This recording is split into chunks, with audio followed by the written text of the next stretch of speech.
ಹಾಟ್ನ ಎಲ್ಲ ವೀಕ್ಷಕರಿಗೂ ನಮಸ್ತೆ. ನಾನು ಅಂಬಿಕಾ ಕೃಷ್ಣಮೂರ್ತಿ.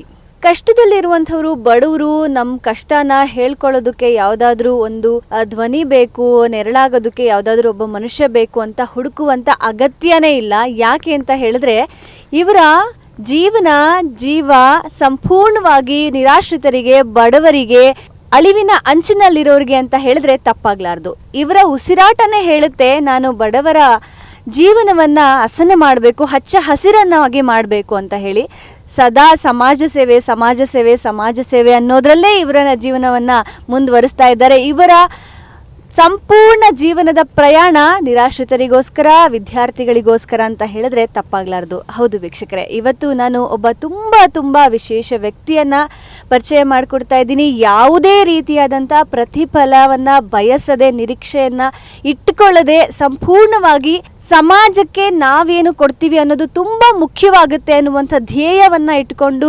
ಸುಂದರವಾದಂಥ ಒಂದು ಬದುಕನ್ನು ಕಟ್ಟಿಕೊಡಬೇಕು ನಿರಾಶ್ರಿತರಿಗೆ ಎನ್ನುವಂಥ ಉದ್ದೇಶವನ್ನು ಇಟ್ಕೊಂಡಿರ್ತಕ್ಕಂಥವ್ರು ಭಗತ್ ಸಿಂಗ್ ಚಾರಿಟಬಲ್ ಟ್ರಸ್ಟ್ನ ಸಂಸ್ಥಾಪಕರು ಮತ್ತು ಅಧ್ಯಕ್ಷರು ಆದಂತಹ ಸಂದೀಪ ರೆಡ್ಡಿ ಸರ್ನ ನನ್ನ ಕಾರ್ಯಕ್ರಮಕ್ಕೆ ಸ್ವಾಗತಿಸ್ತಾ ಇದ್ದೀನಿ. ಸರ್ ನಮಸ್ತೆ. ಕಾರ್ಯಕ್ರಮಕ್ಕೆ ತುಂಬ ಹೃದಯದ ಧನ್ಯವಾದ. ನಮಸ್ತೆ ಮೇಡಮ್. ಯಾವಾಗಲೂ ಅಷ್ಟೇ ತಮ್ಮ ಹೃದಯ ಈ ಥರ ತುಂಬ ಸಂಕಷ್ಟದಲ್ಲಿರೋರಿಗೆ ಮಿಡಿತಾನೆ ಇರುತ್ತೆ. ಯಾಕೆ ಸರ್, ನಿಮಗೆ ಯಾಕೆ ಈ ಥರ ಅಂದರೆ ಸಾಕಷ್ಟು ಜನ ಸಮಾಜ ಸೇವೆ ಮಾಡಬೇಕು ಅಂತ ಅಂದ್ಕೊಳ್ತಾರೆ, ಅದೇ ಇದು ಕಾರ್ಯರೂಪಕ್ಕೆ ಬರೋಕ್ಕೆ ತುಂಬಾ ಸಮಯ ತಗೊಳುತ್ತೆ. ಬಟ್ ನೀವು ಬಡವರಿಗೆ ಮನೆ ಕಟ್ಸ್ಕೊಡೋದಿರಬಹುದು, ವಿದ್ಯಾರ್ಥಿಗಳೇ ಪ್ರತಿದಿನ 1500 ವಿದ್ಯಾರ್ಥಿಗಳಿಗಿಂತ ಹೆಚ್ಚು ವಿದ್ಯಾರ್ಥಿಗಳಿಗೆ ಊಟದ ವ್ಯವಸ್ಥೆ ನಡೀತಾ ಇದೆ. ಹಾಗೆ ಯಾರೆಲ್ಲ ಹೆಚ್ಚು ಆಸಕ್ತಿಯನ್ನು ಹೊಂದಿರ್ತಾರೆ ಅವರಿಗೆ ವಿದ್ಯಾರ್ಥಿ ವೇತನವನ್ನು ಕೊಡ್ತಿದ್ದೀರಾ. ಹೀಗೆ ಹುಡುಕಿ ಎಲ್ಲಿ ಅಗತ್ಯ ಇದೆ ಅವರಿಗೇನೆ ಸಹಾಯ ಮಾಡ್ತಾ ಇದ್ದೀರಾ. ಏನಿದು ಸರ್ ನಿಮ್ಮ ಧ್ಯೇಯ? ಮೇಡಮ್ ನಮಸ್ತೆ, ಥ್ಯಾಂಕ್ ಯು ಸೋ ಮಚ್. ಈಗ ಇಷ್ಟೆಲ್ಲ ನೀವು ಮಾತಾಡಿದ್ರಿ, ಅದಕ್ಕೆಲ್ಲ ನನಗೆ ಯೋಗ್ಯತೆ ಇದೆಯೋ ಇಲ್ಲವೋ ನಂಗೆ ಗೊತ್ತಿಲ್ಲ. ಫಸ್ಟ್ ಆಫ್ ಆಲ್ ನಾನು ಒಬ್ಬ ತುಂಬ ಭಾವನಾತ್ಮಕ ಜೀವಿ. ನನಗೆ ಯಾರಾದರೂ ಏನಾದರೂ ಕಷ್ಟದಲ್ಲಿದ್ದಾರೆ ಅಂತಂದರೆ ಅವ್ರ ಜೊತೆ ನಿಂತ್ಕೊಬೇಕು ಅಂತ ಸಹಜವಾಗಿ ನನ್ನ ಮನಸ್ಸಿಗೆ ಬರುತ್ತೆ. ಅದನ್ನು ನಾನು ಸಹಜವಾಗಿ ಮಾಡ್ಕೊಂಡು ಹೋಗ್ತಾ ಇದ್ದೀನಿ. ದೇವರು ನನಗೆ ಎಷ್ಟು ಆರ್ಥಿಕ ಶಕ್ತಿ ಕೊಡ್ತಿದ್ದಾನೋ ಅಷ್ಟು ಶಕ್ತಿಯಲ್ಲಿ ಒಂದಷ್ಟು ಭಾಗವನ್ನು ಸಹಜವಾಗಿಯೇ ಯಾರಿಗೆ ಬೇಕೋ ಅವ್ರಿಗೆ ವಿನಿಯೋಗ ಮಾಡೋದಕ್ಕೆ ನಾನು ಪ್ರಾಮಾಣಿಕವಾದ ಪ್ರಯತ್ನವನ್ನು ಪಡ್ತಾ ಇದ್ದೀನಿ. ಅದು ಬಿಟ್ಟರೆ ನಾನೇನೋ ದೊಡ್ಡದು ಮಾಡ್ತಾ ಇದ್ದೀನಿ, ನಾನೇನೋ ದೊಡ್ಡ ಮನುಷ್ಯ ಅಂತ ನನಗೆ ಯಾವತ್ತೂ ಅನಿಸಿಲ್ಲ. ಬಟ್ ಇನ್ನೂ ತುಂಬ ಸಮಾಜದಲ್ಲಿ ಕೆಲಸ ಆಗಬೇಕು, ತುಂಬ ಜನರ ಜೊತೆ ನಿಂತ್ಕೊಬೇಕು, ಅವ್ರನ್ನ ಜೊತೆಯೆಲ್ಲ ನಿಂತ್ಕೊಳಕ್ಕೆ ದೇವರ ಶಕ್ತಿ ಕೊಡಲಿ ಅಂತ ಮಾತ್ರ ನಾನು ಕೇಳ್ಕೊತಾ ಇದ್ದೀನಿ. ಖಂಡಿತ ಸರ್, ತಮ್ಮ ತಾಯಿಯ ಕನಸು ನನಸಾಗ್ತಾ ಇದೆ ಇಲ್ಲಿ ಒಂದು ಕಡೆ. ಹೌದು, ಆದರೆ ಇದು ಎಲ್ಲ ಹೇಗೆ ಬಂತು ನಿಮಗೆ? ಜೀವನ ಪಾಠ ಕಳಿಸಿದ್ದ, ಅಥವಾ ಯಾರ್ದಾದ್ರೂ ಕನಸನ್ನ ನೀವು ನನಸು ಮಾಡಬೇಕು ಅಂತ ಅಂದ್ಕೊಂಡಿದ್ದ, ಅಥವಾ ನಾನು ಹೀಗೆ ಬದುಕಬೇಕು ಅಂತ ನೀವು ಮೊದಲೇ ಅಂದ್ಕೊಂಡಿದ್ರ? ನೀವು ಹೇಳಿದ್ದು ಎಲ್ಲ ಪ್ರಶ್ನೆಗಳಲ್ಲೂ ನಿಮ್ಮ ಅಲ್ಲೇ ಉತ್ತರ ಇದೆ. ನಿಜ, ನೀವು ಹೇಳ್ದಂಗೆ ನಾನು ಬಂದಂಥ ಹಿನ್ನೆಲೆ ಎಲ್ಲೋ ಒಂದು ಕಡೆ ನಮ್ಗೆ ಆವಾಗ ಆಗ್ತಾ ಇದ್ದಂಥ ಕಷ್ಟಗಳು, ಆ ಕಷ್ಟಗಳು ಈಗಲೂ ಗಾಯಗಳಾಗಿ ಮನಸ್ಸಿನಲ್ಲಿ ಉಳಿದೋಗಿರೋ ಅಂಥದ್ದು. ಅದ್ರ ಜೊತೆಗೆ ಪ್ರತಿ ಸಲ ಫೀಸ್ ಕಟ್ಟಬೇಕಾದ್ರೆ ಕಷ್ಟ, ಮನೆಯಲ್ಲಿ ಒಂದು ಮದುವೆ ಮಾಡ್ಬೇಕಾದ್ರೆ ಕಷ್ಟ, ಯಾರಿಗಾದ್ರೂ ಹೆಲ್ತ್ಗೆ ಹಾಸ್ಪಿಟ್ಲ್ಗೆ ಹೋಗ್ಬೇಕಂದ್ರೆ ಕಷ್ಟ. ಅದೆಲ್ಲ ಕಷ್ಟಗಳನ್ನು ನಾನು ಇವತ್ತು ಅದನ್ನು ಅನುಭವಿಸ್ತಾ ಇದ್ದೀನಿ. ಅಂದರೆ ಪ್ರತಿಯೊಬ್ಬರು ಯಾರನ್ನಾದ್ರೂ ಅವ್ರ ಮುಖದಲ್ಲಿ ನಾನೇ ನೋಡ್ಕೊತೀನಿ. ಅದಕ್ಕೋಸ್ಕರ ಏನಾದರೂ ಮಾಡಬೇಕು ಅನ್ನೋದು ನಂದೊಂದು ತುಡಿತ. ಆಮೇಲೆ ಸಣ್ಣವನಿದ್ದಾಗಿಂದನೂ ನನಗೇನೋ ಒಂದು ಇದೇ ರೀತಿ ಬದುಕಬೇಕು ಅನ್ನೋ ಒಂದು ಕಲ್ಪನೆ ಇತ್ತು. ನನ್ನ ಬಿಸ್ನೆಸ್ ಹಿಂಗೆ ಇರಬೇಕು ಅಂತಿತ್ತು. ನಾವು ಏನೂ ಇಲ್ದಿರೋ ಅಂಥ ಜನ, ನಾನು ಆವತ್ತೇ ಚಿಕ್ಕ ಹುಡುಗಾಗಿ ಬರೀತಾ ಇದ್ದೆ. ನನ್ನ ಹತ್ರ 1000 ಜನ ವರ್ಕರ್ಸು, ಒಬ್ಬ ಮ್ಯಾನೇಜರು, ಒಬ್ಬ ಇಂಜಿನಿಯರ್, ಈ ಥರದ್ದೆಲ್ಲ ಏನೋ ಒಂದು ಚಿಕ್ಕ ಹುಡುಗನಾಗಿದ್ದಾಗ ನಾನು ಬರೆದು ನನಗೀಗಲೂ ಜ್ಞಾಪಕ ಇದೆ. ಒಂದು 7-8 ವರ್ಷಕ್ಕೆ ನಾನು ಬರೀತಾ ಇದ್ದೆ. ಅದೇ ರೀತಿ ಇವತ್ತು ಆದರೆ ಪ್ರಾಮಾಣಿಕ ದಾರಿನಲ್ಲಿ ಹೋಗ್ತಾ ಇದ್ದೀನಿ. ಕೆಲಸ ಅದೇ ರೀತಿ ಮಾಡ್ತಾ ಇದ್ದೀನಿ. ದೇವ್ರು ನನಗೆ ಒಲ್ದಿದ್ದಾನೆ, ಲಕ್ಷ್ಮಿ ಒಲ್ದಿದೆ, ಅದನ್ನು ಸಮಾಜಕ್ಕೆ ಕೊಡುವಂಥ ಕೆಲಸ ಮಾಡ್ತಾ ಇದ್ದೀನಿ. ಓಕೆ, ನೀವು ಹೇಳಿದ್ರಿ ತುಂಬಾ ಸಣ್ಣ ವಯಸ್ಸಲ್ಲ ನಾನು ಇದನ್ನೆಲ್ಲಾನು ಊಹೆ ಮಾಡಿದ್ದೆ, ನಾ ಹೀಗೆ ಇರಬೇಕು ಅಂತ ಅಂದ್ಕೊಂಡಿದ್ದೆ ಅಂತ ಹೇಳಿ. ಎಲ್ಲೋ ಒಂದು ಕಡೆ ನಾವು ಅಂದ್ಕೊಂಡಿದ್ದನ್ನ ಸಾಧಿಸೋದಕ್ಕೆ ಸಾಕಷ್ಟು ಅಡ್ಡಿ ಆತಂಕಗಳಿರುತ್ತೆ. ಅದೇ ಥರ ನಿಮಗೂ ಕೂಡ ನಿಮ್ಮ ಜೀವನದಲ್ಲಿ ಸಾಕಷ್ಟು ಕಷ್ಟ ನಷ್ಟಗಳನ್ನು ನೋಡಿದ್ದೀರಾ. ನಿಮ್ಮ ಬಾಲ್ಯದ ಬಗ್ಗೆ ಹೇಳೋದಾದ್ರೆ ಸರ್, ಹೇಗಿತ್ತು ಸರ್? ಮೇಡಮ್, ನನ್ನ ಬಾಲ್ಯ ನಾವೇನಂತಂದರೆ, ಊರಲ್ಲಿ ನಮ್ಮದೇ ಆದ ಜಮೀನಿತ್ತು. ನಮ್ಮ ತಾತನವರು ಪಟೇಲ್ರು ಊರಿಗೆ. ಆದರೆ ನಮ್ಮ ಹತ್ರ ತುಂಬ ಹಣ ಇರಲಿಲ್ಲ. ನಮ್ಮ ಹತ್ರ ಮಾತ್ರ ಅಲ್ಲ, ಹಳ್ಳಿ ಭಾಗಗಳಲ್ಲಿ ಅವಾಗ ಯಾರ ಹತ್ರನೂ, ರೈತರ ಹತ್ರ ಆಗಲಿ, ಇನ್ನೊಂದು ಹತ್ರ ತುಂಬ ಹಣ ಇರುವಂಥ ಪರಿಸ್ಥಿತಿ ಇರಲಿಲ್ಲ. ಆ ರೀತಿ ಒಂದು ಮಧ್ಯಮ ವರ್ಗದ ಒಂದು ಕುಟುಂಬದಿಂದ ಬಂದಂಥ ತುಂಬ ಬಡತನ, ನಮಗೆ ಊಟಕ್ಕೆ ಕಷ್ಟ, ನಮಗೇನೋ ಬೇರೆ ಬಟ್ಟೆಗೆ ಕಷ್ಟ, ಆ ಥರದ್ದು ಯಾವತ್ತೂ ಇಲ್ಲ. ಇನ್ನೇನಾದರೂ ಎಕ್ಸ್ಟ್ರಾ ಖರ್ಚು ಬಂತು ಅಂತಂದರೆ ಒಂದು ಫೀಸ್ ಕಟ್ಟಬೇಕು, ಇನ್ನೇನೋ ಎಕ್ಸ್ಟ್ರಾ ಹಾಸ್ಪಿಟ್ಲ್ಗೆ ಹೋಗ್ಬೇಕು ಅಂದಾಗ ಒಂದಷ್ಟು ನಮಗೆ ಹಣಕಾಸಿನ ತೊಂದರೆ ಆಗ್ತಾ ಇದ್ದು ನನಗೆ ಇವಾಗ ಜ್ಞಾಪಕ ಇದೆ. ಸೊ ಈ ಥರದ್ದೆಲ್ಲ ಒಂದು ಬ್ಯಾಕ್ಗ್ರೌಂಡಿಂದಂತಹ ಬಂದಂಥ ವ್ಯಕ್ತಿ ನಾನು. ಅದನ್ನೆಲ್ಲ ನಾನು ಒಟ್ಟಾರೆಯಾಗಿ ಸೇರಿಕೊಂಡು ಮೋಸ್ಟ್ಲಿ ಅದು ನನ್ನ ವ್ಯಕ್ತಿತ್ವನ ರೂಪಿಸ್ತು ಅಂತ ಅನಿಸುತ್ತೆ. ಇವತ್ತು ಪ್ರತಿಯೊಂದು ಸಾರಿ ಎಲ್ಲ ಯಾರನ್ನೇ ನೋಡಿದ್ರು ಅವ್ರ ಜೊತೆ ನಿಂತ್ಕೊಬೇಕು ಅಂತ ಅನಿಸುತ್ತೆ, ಮನಸ್ಫೂರ್ತಿಯಾಗಿ ಮಾಡಬೇಕು ಅನಿಸುತ್ತೆ. ಅದರಿಂದ ಏನು ಸ್ವಾರ್ಥ ಇಟ್ಕೊಬೇಕು ಅಂತ ನನಗೆ ಯಾವತ್ತೂ ಅನಿಸಿಲ್ಲ. ಸೊ ಆ ರೀತಿಯಾಗಿ ಕೆಲಸ ಮಾಡ್ಕೊಂಬರ್ತಾ ಇದ್ದೀನಿ. ನಿಜಕ್ಕೂ ನಾನು ಹೋಗ್ತಾ ಇರೋ ದಾರಿ ನನಗೆ ಸಂತೃಪ್ತಿಯನ್ನು ಕೊಟ್ಟಿದೆ. ದೇವರು ಇನ್ನಷ್ಟು ಶಕ್ತಿ ಕೊಟ್ಟರೆ ಇನ್ನಷ್ಟು ಕೆಲಸ ಮಾಡಬೇಕು ಅನ್ನೋದು ನನ್ನ ಭಾವನೆ ಮೇಡಮ್. ಖಂಡಿತ ಸರ್. ಅನುಕೂಲ ಇರುವಂಥವರು ಇನ್ನಷ್ಟು ಬೆಳವಣಿಗೆ ಆಗಬೇಕು, ಅಭಿವೃದ್ಧಿಯನ್ನು ಹೊಂದಬೇಕು, ದೊಡ್ಡ ಮಟ್ಟದಲ್ಲಿ ಹೆಸರನ್ನು ಮಾಡಬೇಕು, ಈ ಥರದ್ದೆಲ್ಲ ಅವರ ತಲೆನಲ್ಲಿರುತ್ತೆ. ನೀವು ಯಾವುದೇ ಪ್ರತಿಫಲ ಬಯಸದೆ, ಏನನ್ನೂ ಯೋಚಿಸದೆ, ಸದಾ ನಿಮ್ಮ ನಿದ್ದೆಯಲ್ಲೂ ಕೂಡ ಅಥವಾ ಕನಸಲ್ಲೂ ಕೂಡ ಈ ಥರ ಮಾಡಬೇಕು, ನಾ ಹೀಗೆ ಇರಬೇಕು, ಇಷ್ಟು ಜನರ ಜೀವನನ ಸರಿ ಮಾಡಬೇಕು, ಎಷ್ಟೋ ಲಕ್ಷ ಜನ ಇದ್ದಾರೆ ಈ ಥರ ಸಮಸ್ಯೆಯಿಂದ ಇರೋರು, ಅವರಿಂದ ಹೇಗೆ ಹೊರಗಡೆ ತರೋದು, ಈ ಥರನೇ ಯೋಚನೆ ಮಾಡ್ತಿರ್ತೀರ. ಯಾಕೆ ಸರ್ ನೀವು ದೊಡ್ಡ ಉದ್ಯಮಿಯಾಗಿನೋ ಅಥವಾ ಇನ್ನೊಬ್ಬ ಯಾವುದೋ ಒಂದು ರೀತಿಯಾದಂಥ ಕ್ಷೇತ್ರನ ಆಯ್ಕೆ ಮಾಡ್ಬೋದಿತ್ತಲ್ವಾ? ಗೊತ್ತಿಲ್ಲ ಮೇಡಮ್, ದೇವರು ಕೊಟ್ಟಿರೋ ಬುದ್ಧಿ, ಅದ್ರ ಮೇಲೆ ನನಗೇನು ಗೊತ್ತಿಲ್ಲ. ಇದನ್ನು ನಾನು ರೂಪಿಸ್ಕೊಂಡಿದ್ದಲ್ಲ. ನಾನು ಹೇಳ್ದಂಗೆ ಸಣ್ಣ ವಯಸ್ಸಿನಿಂದ ನನ್ನ ವ್ಯಕ್ತಿತ್ವನ ಈ ಸನ್ನಿವೇಶಗಳು, ಈ ಸಮಾಜ ರೂಪಿಸ್ತಾ ಬಂತು. ಆ ದೇವರು ಮತ್ತು ನನ್ನ ಜೊತೆಯಲ್ಲಿದ್ದಂತಹ ದೊಡ್ಡವರು, ನನ್ನ ತಂದೆ ತಾಯಿ, ನನ್ನ ಅತ್ತೆ ಮಾವ, ನನ್ನ ಹೆಂಡತಿ, ನನ್ನ ತಮ್ಮ ತಂಗಿ, ನನ್ನ ಸ್ನೇಹಿತರು ಎಲ್ಲರೂ ಇದಕ್ಕೆ ಕೊಡುಗೆ. ಏನಂತಂದರೆ ಪ್ರತಿಯೊಬ್ಬರದು ಒಂದೊಂದು ಜೀವನನೂ ನಂಗೆ ಒಂದೊಂದು ಪಾಠ ಕಲಿಸ್ತಾ ಬಂತು. ಅವರು ನನ್ನ ಜೊತೆ ನಡ್ಕೊಳ್ತಾ ಇದ್ದಿದ್ದ ರೀತಿ ನನ್ನನ್ನು ಒಂದು ವ್ಯಕ್ತಿಯಾಗಿ ರೂಪಿಸ್ತಾ ಬಂತು. ಅವರೆಲ್ಲರ ಸಹಕಾರದಿಂದ, ನನ್ನ ಪ್ರತಿಯೊಬ್ಬ ಸ್ನೇಹಿತನ ಸಹಕಾರದಿಂದ, ಇದರಿಂದ ನಾನು ಇವತ್ತೇನು ಸಂದೀಪ್ ರೆಡ್ಡಿ ಇದ್ದೀನಿ ಇದೊಂದು ಮುಖ ಅಷ್ಟೇ. ತುಂಬ ನೂರಾರು ಜನರ ಆ ವಿಶ್ವಾಸ ಇದೆ, ಅವರ ಆಶೀರ್ವಾದ ಇದೆ, ಅವರ ಮಾರ್ಗದರ್ಶನ ಇದೆ. ಅವರೆಲ್ಲರ ಪ್ರತಿರೂಪ ಈ ಸಂದೀಪ್ ರೆಡ್ಡಿ. ಸರ್, ನೀವು ಸಾಕಷ್ಟು ಜನರ ಜೀವನದಲ್ಲಿ ಬೆಳಕಾಗಿದ್ದೀರಾ. ಸುಖ, ಶಾಂತಿ, ನೆಮ್ಮದಿ ಎಲ್ಲ ನಿಮಗೆ ಸಿಕ್ಕಲಿ ಅಂತ ಅವರ ಆಶೀರ್ವಾದ ಕೂಡ ನಿಮ್ಮ ಮೇಲಿದೆ. ಆ ಒಂದು ಕ್ಷಣ ನಿಮ್ಗೆ ಏನು ಅನಿಸುತ್ತೆ ಸರ್? ಏನು ಹೇಳುತ್ತೆ ನಿಮ್ಮ ಮನಸ್ಸು? ನಿಮ್ಮ ಜೀವನ ಏನನ್ನು ಬಯಸುತ್ತೆ? ಅಂದರೆ ಯಾವುದೇ ಪ್ರತಿಫಲ ಇರೋದಿಲ್ಲ, ಬಟ್ ಆ ಕ್ಷಣ ಅವ್ರ ಮುಖದಲ್ಲಿ ನಗು ನೋಡಿದಾಗ, ಸಂತೋಷ ನೋಡಿದಾಗ ನಿಮ್ಗೆ ಏನು ಅನಿಸುತ್ತೆ ಸರ್? ನೋಡಿ ಮೇಡಮ್, ನನ್ನ ಭಾವನೆಗಳು ಎಷ್ಟೋ ಸಲ ನಿಮ್ಮ ಪ್ರಶ್ನೆಗಳಲ್ಲೇ ಬಂದ್ಬಿಡ್ತಾ ಇದೆ. ನನ್ನ ಜೀವನದ ಅತ್ಯಂತ ಏನು ತುಂಬ ಖುಷಿ ಕೊಡೋ ಕ್ಷಣಗಳು ಯಾವುದು ಅಂತಂದರೆ, ಯಾರಾದರೂ ಒಬ್ಬ ಶೋಷಿತರು ಅಥವಾ ಅಬಲರು, ನಿರ್ಗತಿಕರು, ಅಥವಾ ಆ ಕ್ಷಣದಲ್ಲಿ ಅವ್ರಿಗೆ ಶಕ್ತಿ ಇಲ್ಲದೇ ಇರೋಂಥವ್ರು, ಅವ್ರ ಜೊತೆ ನಾನು ನಿಂತ್ಕೊಂಡು ಆ ಒಂದು ಕೆಲಸಕ್ಕೆ ನಾನು ಪೂರ್ತಿ ಮಾಡೋದಕ್ಕೆ ನಾನೊಬ್ಬ ಕಾರಣ ಆಗಿ ಅವ್ರ ಮುಖದಲ್ಲಿ ಒಂದು ಸಣ್ಣ ಸಂತೃಪ್ತಿ ನೋಡಿದಾಗ ನನಗೆ ಬೇರೆ ಯಾವುದಕ್ಕಿಂತಲೂ ಏನೋ ತುಂಬ ನನಗೇನು ಬೂರಿ ಭೋಜನ ಮಾಡಿದಾಗ ಎಷ್ಟು ಖುಷಿ ಆಗುತ್ತೋ, ನನ್ನ ಹೆಂಡತಿ ಮಕ್ಕಳ ಜೊತೆ ತುಂಬ ಖುಷಿಯಾಗಿದ್ದಾಗ ಎಷ್ಟು ಖುಷಿ ಆಗುತ್ತೋ, ಅದಕ್ಕಿಂತಲೂ ಹೆಚ್ಚಿನ ಖುಷಿ ಆ ಒಬ್ಬ ಏನು ಶೋಷಿತನ ಮುಖದಲ್ಲಿ ನಗು ಕೊಂಡಾಗ ನನಗಾಗುತ್ತೆ. ಮೋಸ್ಟ್ಲಿ ಆ ಅಮಲು ನನಗೆ ಜಾಸ್ತಿ ಆಗಿದೆ ಅಂತ ಅನಿಸುತ್ತೆ. ಆ ಅಮಲಿನ ಹುಚ್ಚಿನಲ್ಲಿ, ಆ ಒಂದು ಬೇರೆಯವರ ಸಂತೋಷ ನೋಡೋ ಹುಚ್ಚಿನಲ್ಲಿ ಇದೆಲ್ಲ ಮಾಡ್ತಾ ಇನ್ನ ನಂಗೆ ಗೊತ್ತಿಲ್ಲ. ಸ್ವಾರ್ಥತನವೇ ಹೆಚ್ಚು ತುಂಬಿರುವಂಥ ಈ ಸಮಾಜದಲ್ಲಿ ಸಮಾಜ ಸೇವೆ ಅಂತ ಹೇಳಿದ್ರೆ ಯಾವುದೋ ನಮಗೆ ಗೊತ್ತಿಲ್ಲದೆ ಇರುವಂಥ ವಿಷಯ, ಅಥವಾ ನಾವು ಅದನ್ನು ರೀಚ್ ಮಾಡೋಕ್ಕಾಗಲ್ಲ ಅಂತ ಜನಗಳು ತುಂಬ ಯೋಚನೆ ಮಾಡ್ತಿರ್ತಾರೆ. ಸರ್, ನೀವು ಇಂಥ ದೊಡ್ಡ ಮಟ್ಟದಲ್ಲಿ ಸಮಾಜ ಸೇವೆ ಮಾಡ್ತಾ ಇದ್ದೀರಾ, ನೀವು ಏನು ಹೇಳಕ್ಕೆ ಇಷ್ಟಪಡ್ತೀರಾ? ಮೇಡಮ್, ಸಮಾಜ ಸೇವೆಗೆ ನಾನು ಎಲ್ಲರಿಗೂ ಹೇಳೋದೇನಂತಂದರೆ ಅದಕ್ಕೆ ಸ್ಕೇಲ್ ಇಲ್ಲ, ಅದಕ್ಕೆ ದೊಡ್ಡ ಮಟ್ಟ ಚಿಕ್ಕ ಮಟ್ಟ ಇಲ್ಲ. ನಿಮಗೆ ಮನಸ್ಥಿತಿ ಇರಬೇಕಷ್ಟೆ. ನನಗೇನು ನಾನು ತುಂಬ ದೊಡ್ಡ ಮಟ್ಟದಲ್ಲಿ ಮಾಡ್ತಿದ್ದೀನಿ ಅಂತ ನನಗೆ ಅನಿಸಲ್ಲ. ಎಂತೆಂಥ ದೊಡ್ಡ ಈಗ ಸುಧಾಮೂರ್ತಿ ಮೇಡಮ್ ಇದ್ದಾರೆ, ಯಾವ ಲೆವೆಲ್ಗೆ ಮಾಡ್ತಿದ್ದಾರೆ. ಅಜಿನ್ ಪ್ರೇಮ್ಜಿ ಅವರಿದ್ದಾರೆ, ಎಷ್ಟೊಂದು ದೊಡ್ಡ ಲೆವೆಲ್ಗೆ ಅವರು ಮಾಡ್ತಿದ್ದಾರೆ. ಅವ್ರ ಮುಂದೆ ನಾವೆಲ್ಲ ಏನೂ ಅಲ್ಲ. ಅದಕ್ಕೆ ಆದರೆ ನಾನು ಅವ್ರಿಗಿಂತ ಕಡಿಮೆ ಅಂತಲೂ ಹೇಳಲ್ಲ, ಅಥವಾ ನನಗಿಂತ ಕಡಿಮೆ ಮಾಡ್ತಿರೋರು ನನಗಿಂತ ಕಡಿಮೆ ಅಂತ ನಾನು ಹೇಳಲ್ಲ. ಇದಕ್ಕೆ ಸ್ಕೇಲ್ ಇಲ್ಲ. ನಿಮಗೆ ಮನಸ್ಥಿತಿ ಇರಬೇಕು. ನಿಮ್ಮ ಹತ್ರ 10 ರೂಪಾಯಿ ಇದ್ದರೆ 5 ರೂಪಾಯಿ ನಿಮ್ಗೆ ಖರ್ಚಿಗೆ ಬೇಕಾ, ಅಥವಾ 8 ರೂಪಾಯಿ ನಿಮಗೇನೋ ನಿಮ್ಮ ವ್ಯವಸ್ಥೆಗಳಿಗೆ ಬೇಕು, ಇನ್ನೊಂದು 2 ರೂಪಾಯಿನ ನೀವು ನಿಸ್ವಾರ್ಥವಾಗಿ ಕೊಡೋದಿದೆಯಲ್ಲ, ಅದೇ ಸಮಾಜ ಸೇವೆ. ಅದಕ್ಕೆ ಸ್ಕೇಲ್ ಬೇಡ. ಅದಕ್ಕೆ ಗೊತ್ತಿಲ್ಲ ನಾನು ಜಾಸ್ತಿ ಮಾಡ್ತಿದ್ದೀನಿ, ಇನ್ನೊಬ್ಬರು ಕಡಿಮೆ ಮಾಡ್ತಿದ್ದಾರೆ. ಮತ್ತು ನನಗೆ ಎಷ್ಟೋ ಜನ ಹೇಳ್ತಾರೆ, ಏನಪ್ಪ ಕೋಟ್ಯಾಂತರ ರೂಪಾಯಿ ದುಡ್ಡಿರೋ ಅಂಥವ್ರು ಸುಮ್ಮನೆ ಕೂತಿರ್ತಾರೆ. ಅಲ್ಲ, ನಾನು ತೋರಿಸ್ಕೊತಾ ಇರ್ಬೋದು, ಅವ್ರು ತೋರಿಸದೇ ಇರ್ಬೋದು, ಅಥವಾ ಅವ್ರದ್ದು ಇನ್ನೇನೋ ರೂಪದಲ್ಲಿ ಮಾಡ್ತಿರ್ಬೋದು. ಇಲ್ಲಿ ನಾನೇನಂತಂದರೆ ಒಂದು ಒಳ್ಳೇದಾಗಲಿ ಅಂತ ಮುಂದಕ್ಕೆ ಹೋಗ್ತಿದ್ದೀನಿ ಬಿಟ್ರೆ ಯಾರ್ದೋ ಮೇಲೆ ಕಾಂಪಿಟೇಷನ್ಗೆ ಮಾಡ್ತಿಲ್ಲ, ಯಾರಿಗೋ ಬುದ್ಧಿ ಕಲ್ಸೋಕ್ಕೂ ನಾನು ಮಾಡ್ತಿಲ್ಲ. ನನ್ನ ಆತ್ಮತೃಪ್ತಿ, ನನ್ನ ಖುಷಿ ಇದರಲ್ಲಿದೆ. ನಾನು ನಿಮ್ಗೆ ಆವಾಗಲೂ ಹೇಳಿದೆ, ಮೋಸ್ಟ್ಲಿ ನನಗೆ ಅಮಲ್ ಇರ್ಬೋದು, ನನಗೆ ನಶೆ ಇರ್ಬೋದು. ಈ ಒಂದು ಏನು ಬಡವರ ಮುಖದಲ್ಲಿ ನಗು ನೋಡೋವಂಥದ್ದು. ಅಷ್ಟು ಬಿಟ್ಟರೆ ನನಗಿನ್ನೇನು ಗೊತ್ತಿಲ್ಲ ಮೇಡಮ್. ನಾವು ಸಮಾಜ ಸೇವೆ ಅಂದಿದ ತಕ್ಷಣ ಆಧ್ಯಾತ್ಮ ಗುರುಗಳು ಅವರನ್ನೇ ಹೆಚ್ಚು ನೆನೆಸ್ಕೊಳ್ತೀವಿ.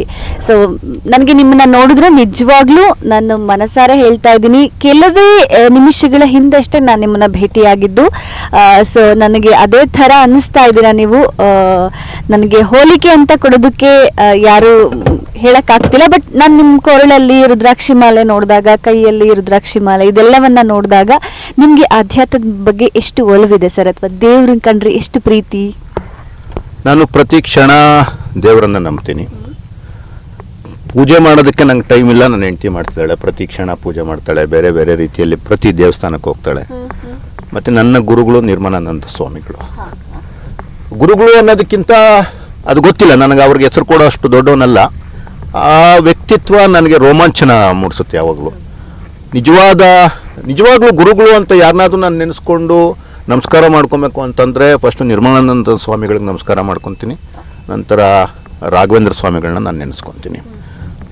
ಅವರ ಮಾರ್ಗದರ್ಶನದಲ್ಲಿ ಅಪಾರವಾದ ಜ್ಞಾನಿಗಳು ನನ್ನ ಗುರುಗಳು ನಿರ್ಮಲಾನಂದ ಸ್ವಾಮಿಗಳು. ಅವ್ರ ಜೊತೆ ಕೂತಾಗ ಅವರ ತೇಜಸ್ಸು, ಅವರ ಸ್ಟೆಬಿಲಿಟಿ, ಅವರ ಜ್ಞಾನ, ಅದನ್ನೆಲ್ಲ ನೋಡಿದಾಗ ಎಷ್ಟೋ ನಮ್ಮಂಥ ಲಕ್ಷಾಂತರ ಜನರ ಮೇಲೆ ಅವರು ಇನ್ಸ್ಪೈರ್ ಮಾಡಿದ್ದಾರೆ. ಅದರಲ್ಲಿ ನಾನು ಒಬ್ಬ ಅವ್ರ ಶಿಷ್ಯ. ಅವರ ಮಾರ್ಗದರ್ಶನದಲ್ಲಿ ನಾನು ಒಬ್ಬ ಶಿಷ್ಯನಾಗಿ ನಡೀತಾ ಇದ್ದೀನಿ ಅಂತ ಹೇಳಕ್ಕೆ ಇಷ್ಟಪಡ್ತೀನಿ. ಆಧ್ಯಾತ್ಮ ಡೆಫಿನೆಟ್ ಆಗಿದೆ. ಆಧ್ಯಾತ್ಮ ಇಲ್ದಿರ ಈ ಪ್ರಪಂಚ ಇಲ್ಲ. ಆಧ್ಯಾತ್ಮದ ಕಡೆಗೆ ಲೌಕಿಕದಲ್ಲಿರೋರೆಲ್ಲ ಒಂದಷ್ಟು ಆಧ್ಯಾತ್ಮದ ಕಡೆಗೆ ಇದ್ದರೆ ಮಾತ್ರನೇ ಮನಸ್ಸಿಗೆ ಶಾಂತಿ ಸಿಗುತ್ತೆ ಅನ್ನೋದು ನನ್ನ ಭಾವನೆ. ಇದನ್ನೆಲ್ಲ ನಾನು ಕಲ್ತಿರೋದು ನನ್ನ ಗುರುಗಳಾದ ನಿರ್ಮಲಾನಂದ ಸ್ವಾಮಿಗಳಿಂದ. ಸರ್, ಚಿಕ್ಕಬಳ್ಳಾಪುರ ಕ್ಷೇತ್ರನ ಯಾವ ಹಂತಕ್ಕೆ ತೆಗೆದುಕೊಂಡು ಹೋಗಬೇಕು ಅಂತ ಅಂದ್ಕೊಂಡಿದ್ದೀರಾ ಸರ್? ಸಾಕಷ್ಟು ಜನ ನಾವು ನೋಡಿದ ಮಟ್ಟಿಗೆ ದೊಡ್ಡ ಮಟ್ಟದಲ್ಲಿ ಅಭಿನಂದನೆಗಳನ್ನು, ಧನ್ಯವಾದಗಳನ್ನು, ನಮನಗಳನ್ನು ನಿಮ್ಗೆ ಸಲ್ಲಿಸ್ತಾ ಇದ್ದಾರೆ. ಇದ್ರ ಬಗ್ಗೆ ತಮ್ಮ ಮಾತೇನು? ಚಿಕ್ಕಬಳ್ಳಾಪುರ ತುಂಬ ಪುಣ್ಯವಾದ ಕ್ಷೇತ್ರ. ಪಂಚಗಿರಿಗಳಿಂದ ಕೂಡಿರುವಂತಹ, ಅದರಿಂದ ರಕ್ಷಣೆಯನ್ನು ಹೊಂದಿರುವಂತಹ ಚಿಕ್ಕಬಳ್ಳಾಪುರ ಕ್ಷೇತ್ರ ತುಂಬ ಮಹನೀಯರಿಗೆ, ವಿಶ್ವೇಶ್ವರಯ್ಯನಂಥವರಿಗೆ ಜನ್ಮ ಕೊಟ್ಟಂತಹ ಪುಣ್ಯಭೂಮಿ ನನ್ನ ದೇಶ, ನನ್ನ ನಾಡು. ಅಂಥ ಜಾಗದಲ್ಲಿ ತುಂಬ ಜನ ಇಲ್ಲಿಂದ ಹೊರಗಡೆ ಹೋಗಿ ತುಂಬ ಸಾಧನೆಗಳನ್ನು ಮಾಡಿ ಚಿಕ್ಕಬಳ್ಳಾಪುರನ ಅತಿ ಎತ್ತರಕ್ಕೆ ಚಿಕ್ಕಬಳ್ಳಾಪುರದ ಹೆಸರನ್ನು ಮುಟ್ಟಿಸಿದ್ದಾರೆ. ಅದೇ ರೀತಿ ಚಿಕ್ಕಬಳ್ಳಾಪುರ ಬೆಂಗಳೂರಿಂದ ತುಂಬ ಹತ್ತಿರದಲ್ಲಿರುವಂತಹ ಒಂದು ನಗರ. ಚಿಕ್ಕಬಳ್ಳಾಪುರದಲ್ಲಿ ನನಗೆ ಬೇಕಿರುವಂಥದ್ದು ಮೇಯ್ನು ಶುದ್ಧವಾದ ನೀರು ಕುಡಿಯೋದಕ್ಕೆ ಮತ್ತು ನನ್ನ ರೈತರಿಗೆ. ನನ್ನ ರೈತರು ಅಪಾರವಾದ ಶ್ರಮಜೀವಿಗಳು. ತುಂಬ ಅಂದರೆ ತುಂಬ ಬೇರೆ ಭಾಗದ ರೈತರಿಗೆ ಕಂಪೇರ್ ಮಾಡಿದ್ರೆ ಟೆಕ್ನಿಕಲಿ ತುಂಬ ಸೌಂಡ್ ಆಗಿರೋವಂಥವ್ರು. ನೀರಿಲ್ಲ ನಮಗೆ. ನೀರೊಂದು ಸರಿಯಾಗಿರೋದು ಕೊಟ್ಟರೆ ಮತ್ತು ಒಳ್ಳೆ ಮಾರುಕಟ್ಟೆ ಕೊಟ್ಟರೆ ನನ್ನ ಏನು ಚಿಕ್ಕಬಳ್ಳಾಪುರ ಅತ್ಯಂತ ಶ್ರೀಮಂತ ಚಿಕ್ಕಬಳ್ಳಾಪುರ ಆಗುತ್ತೆ. ಜೊತೆಗೆ ಹೆಲ್ತ್ ಬಗ್ಗೆ ನನಗೆ ತುಂಬ ಕಾಳಜಿ ಇದೆ. ಅದೆಲ್ಲದಕ್ಕಂತೂ ಮೀರಿ ಶಿಕ್ಷಣ, ಸರ್ಕಾರಿ ಶಾಲೆಗಳನ್ನು ಉನ್ನತೀಕರಣಗೊಳಿಸಬೇಕು. ಯಾರು ಖಾಸಗಿ ಶಾಲೆಗಳ ವಿರುದ್ಧ ಅಲ್ಲ ನಾನು. ಖಾಸಗಿ ಶಾಲೆಗಳು ಬೇಕು. ಖಾಸಗಿ ಶಾಲೆಗಳು ತುಂಬ ಅತ್ಯುತ್ತಮವಾದ ಗುಣಮಟ್ಟದ ಒಂದು ಎಜುಕೇಷನ್ ಕೊಡ್ತಿದೆ, ಸಾವಿರಾರು ಜನಕ್ಕೆ ಉದ್ಯೋಗ ಕೊಟ್ಟಿದೆ. ಸೊ ಅದನ್ನು ನಾನು ತಪ್ಪು ಅಂತ ಹೇಳಲ್ಲ. ಅಟ್ ದ ಸೇಮ್ ಟೈಮ್ ಎಲ್ಲರ ಕೈಯಲ್ಲೂ ಅಫೋರ್ಡಬಿಲಿಟಿ ಇಲ್ಲ. ಏನು ಸರ್ಕಾರಿ ಶಾಲೆಗಳಿಗೆ ಹೋಗುವಂಥದ್ದು ಸ್ವಾಭಿಮಾನದಿಂದ, ನೆಮ್ಮದಿಯಿಂದ ಆ ಮಕ್ಕಳು ಹೋಗಬೇಕು ಅಂತಂದರೆ ಉತ್ತಮವಾದ ಕಟ್ಟಡಗಳು, ಉತ್ತಮವಾದ ಮೂಲಭೂತ ಸೌಕರ್ಯ, ಅದನ್ನು ಮೇಂಟೈನ್ ಮಾಡುವಂತಹ ಬದ್ಧತೆ ನನ್ನ ರಾಜಕೀಯ ನಾಯಕರಿಗೆ ಬರಬೇಕು. ಸರ್ಕಾರಿ ಶಾಲೆಗಳು ಖಾಸಗಿ ಶಾಲೆಗಳಿಗೆ ಸಡ್ಡು ಹೊಡೆಯುವಂತಹ ಕೆಲಸ ಆಗಬೇಕು. ಆ ಥರ ಆದಾಗ ನನ್ನ ಚಿಕ್ಕಬಳ್ಳಾಪುರ ಇನ್ನಷ್ಟು ಮುಂದಕ್ಕೆ ಹೋಗುತ್ತೆ. ಜ್ಞಾನದಲ್ಲಿ, ಆರೋಗ್ಯದಲ್ಲಿ, ಆರ್ಥಿಕವಾಗಿ ನನ್ನ ಚಿಕ್ಕಬಳ್ಳಾಪುರ ಮುಂದುವರಿಬೇಕು. ಮನೆಯಲ್ಲಿ ಪ್ರತಿ ಯುವಕನೂ ಕೆಲಸ ಮಾಡಬೇಕು. ಇದು ನನ್ನ ಕನಸು. ಅದ್ಭುತ ಸರ್. ಇವತ್ತು ನಾವು ಭಗತ್ ಸಿಂಗ್ ಚಾರಿಟೇಬಲ್ ಟ್ರಸ್ಟ್ ವತಿಯಿಂದ ಆಯೋಜನೆ ಮಾಡಿರ್ತಕ್ಕಂಥ ಸ್ಪಂದನ ವಿದ್ಯಾರ್ಥಿ ವೇತನ ಎನ್ನುವಂಥ ವಿಶೇಷವಾದಂಥ ಕಾರ್ಯಕ್ರಮಕ್ಕೆ ಹೋಗ್ತಾ ಇದ್ದೀವಿ. ಸರ್, ಈ ಒಂದು ವಿಶೇಷವಾದಂಥ ಕಾರ್ಯಕ್ರಮದ ಬಗ್ಗೆ ಏನು ಹೇಳ್ತೀರಾ? ಸ್ಪಂದನ ನನಗೆ ಹೃದಯಕ್ಕೆ ತುಂಬ ಹತ್ತಿರವಾದಂತಹ ಒಂದು ಕಾರ್ಯಕ್ರಮ. ಹಿಂದಿನ ವರ್ಷ ಇದನ್ನು ಪ್ರಾರಂಭ ಮಾಡಿದ್ವಿ. ಬರೀ 10ನೇ ತರಗತಿಯ ಪ್ರತಿಭಾವಂತ ಮಕ್ಕಳಿಗೆ ನಾವು ಸ್ಕಾಲರ್ಶಿಪ್ ಕೊಡುವಂಥ ಕೆಲಸ ಸ್ಟಾರ್ಟ್ ಮಾಡಿದ್ವಿ. ಆಗ ಏನೇನು ಕಲ್ತ್ವಿ ಅಲ್ಲಿಂದ ಮತ್ತು ಈ ಸಲ PUC ಅವ್ರಿಗೂ ಸಹ ಕೊಡಬೇಕು. ಅಂದರೆ ನನ್ನ ಏನು ಶಕ್ತಿ ಜಾಸ್ತಿ ಆದಷ್ಟು ವಿಸ್ತಾರ, ಸೇವೆ ಮಾಡುವಂಥ ಇದು ಒಂದು ಜಾಸ್ತಿ ಆಗ್ತಾ ಹೋಗುತ್ತೆ. ಸೊ ಈ ವರ್ಷ ದೇವರ ದಯದಿಂದ ಇದಕ್ಕೆಲ್ಲ ಮಾಡ್ಬೋದು ಅಂತ ಅನಿಸ್ತು. ಮತ್ತು ನಂದೇನಂತಂದರೆ 1 ವರ್ಷ ಸ್ಟಾರ್ಟ್ ಮಾಡಿದ್ರೆ ಅದನ್ನು ನಾನು ಉಸಿರಿರೋವರೆಗೂ ಮಾಡಬೇಕು ಅನ್ನೋದು ನನ್ನ ಕನಸು. ಏನೋ ಒಂದೊಂದು ಸಲ ಮಾಡಿಬಿಟ್ಟು ಬಿಟ್ಬಿಡೋದು ಅದು ನನ್ನ ಸ್ಟೈಲ್ ಆಫ್ ವರ್ಕಿಂಗ್ ಅಲ್ಲ. ನಾನು ಬೇರೆ ಯಾರಿಗೂ ಆನ್ಸರಬಲ್ ಅಲ್ದಿರಿದ್ರು ನನ್ನ ಮನಸ್ಸಾಕ್ಷಿಗೆ ನಾನು ಆನ್ಸರಬಲ್. ಸೊ ಅದಕ್ಕೋಸ್ಕರ ನನ್ನ ಶಕ್ತಿ ಏನಿದೆ, ಇನ್ನೊಂದು 10 ವರ್ಷಕ್ಕಾದರೂ ಈ ಕಾರ್ಯಕ್ರಮ ಮಾಡ್ಬೋದಾ, ಈ ಒಂದು ನಿಟ್ಟಿನಲ್ಲಿ ಈಗ ದಲಿತ ಸಮಾಜದಲ್ಲಿ ತುಂಬ ಯಾರಾದರೂ ಈ ಸಮಾಜದಲ್ಲಿ ತುಂಬ ಹಿಂದುಳಿದವರು, ತುಂಬ ತುಳಿತಕ್ಕೆ ಒಳಗಾದವರು ಅಂತಂದರೆ ಒಂದು ಹೆಣ್ಣು ಮಕ್ಕಳು, ಒಂದು ದಲಿತ ಸಮಾಜ. ಸೊ ಅವ್ರ ಜೊತೆ ನಿಂತ್ಕೊಳ್ಳೋ ಅಂಥ ಕೆಲಸನ ನಾನು ಯಾವಾಗಲೂ ಮಾಡಬೇಕು ಅನ್ನೋದು ನನ್ನ ಚಿಕ್ಕಂದಿನಿಂದ ನನ್ನ ಕನಸು. ಆ ಒಂದು ಬದ್ಧತೆಯನ್ನು ಇಟ್ಕೊಂಡು ಇವತ್ತು ಆ ಒಂದು ಸಮಾಜದ ಜೊತೆ ನಾನು ಒಂದು ಸಣ್ಣದಾಗಿ, ಏನಂತಂದರೆ ಅವ್ರಿಗೇನೋ ನಾವು ಕೊಡೋ ಒಂದು 5,000 10,000 ದೊಡ್ಡ ದುಡ್ಡಾಗುತ್ತೆ ಅಂತ ನನಗೇನು ಅನಿಸಲ್ಲ.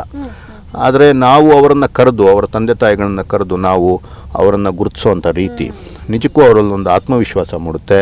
ಸಮಾಜ ನಮ್ಮ ಜೊತೆ ನಿಂತಿದೆ ಅನ್ನೋದು ಅವ್ರಿಗೆ ಗೊತ್ತಾಗಬೇಕು. ಅವ್ರ ಬೆಂಬಲಕ್ಕೆ ನೀವಿದ್ದೀರಾ ಅನ್ನೋದು ಮುಖ್ಯ. ನಿಜ. ನಾನು ಅಂತಂದರೆ ಸಮಾಜ, ನಾನೊಬ್ಬ ಅಲ್ಲ, ಸಮಾಜ ಜೊತೆಗಿದೆ ಅನ್ನೋದು ಅವ್ರಿಗೆ ಗೊತ್ತಾಗಬೇಕು. ಸಂದೀಪ್ ರೆಡ್ಡಿ ಒಬ್ಬ ಅಲ್ಲ, ಸಂದೀಪ್ ರೆಡ್ಡಿ ಜೊತೆ ಇನ್ನಷ್ಟು ಜನ ನಿಂತ್ಕೊತಾರೆ ಅನ್ನೋದು ಆ ಮಕ್ಕಳಿಗೆ ಕಾನ್ಫಿಡೆನ್ಸ್ ಬಂದರೆ ಆ ಮಕ್ಕಳು ನೆಕ್ಸ್ಟ್ ಲೆವೆಲ್ಗೆ ಹೋಗ್ತಾರೆ. ನನ್ನ ಚಿಕ್ಕಬಳ್ಳಾಪುರ ನೆಕ್ಸ್ಟ್ ಲೆವೆಲ್ಗೆ ಹೋಗುತ್ತೆ, ನನ್ನ ದೇಶ ನೆಕ್ಸ್ಟ್ ಲೆವೆಲ್ಗೆ ಹೋಗುತ್ತೆ ಅನ್ನೋದು ನನ್ನ ಭಾವನೆ. ತುಂಬ ಹಿಂದುಳಿದ ವರ್ಗದಲ್ಲಿರುವಂಥವ್ರು ಅವರೇ, ದಲಿತರೆ.